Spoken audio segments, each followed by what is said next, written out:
ঘন্টার মধ্যে তাদেরকে গ্রেফতার না করলে রংপুর সমস্ত অচল করে এই সমাজসেবা অধিদপ্তরের কর্মকর্তা রক্ষক হয়ে ভক্ষক হয়েছে। পুলিশ তাদেরকে সহায়তা দিচ্ছে।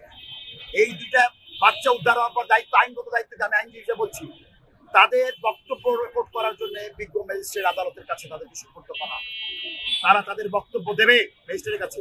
সেই বক্তব্য যদি বক্তব্য অপরাধের মধ্যে পড়ে, সেই বক্তব্য যদি আইনের কোনো বরখেলাপ হয়ে থাকে, যে ধারায় বরখেলাপ হবে সেই ধারায় তাদেরকে আইনগতভাবে তাদের বিরুদ্ধে মামলা হওয়ার কথা। পুলিশ কি করলো? তাদেরকে বাঁচানোর জন্য তাদেরকে ম্যাজিস্ট্রেটের কাছে একটা ফরওয়ার্ডিং দিয়ে দিল। বিজ্ঞ ম্যাজিস্ট্রেটও কি করলো? কোনো কিছু না শুনে তারা সেই ফোনে আবার ওই জায়গায় তাদেরকে পাঠালো।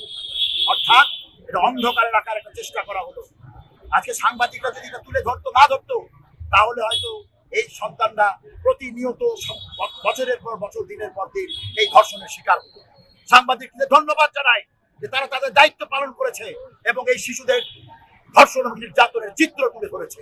আমরা সাংবাদিকদের সেই যে চিত্র তুলে ধরেছে, এখন আমাদের দায়িত্ব সেই চিত্রকে ধারণ করে আমরা রংপুরবাসী সবাই এর বিচার না হওয়া পর্যন্ত আন্দোলন অব্যাহত রাখবো।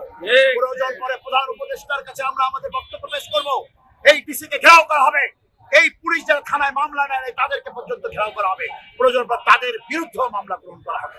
কাউকে ছাড় দেওয়া যাবে না। আমার সন্তান রেপ হবে, আমি কাউকে ছাড় দিতে পারি না।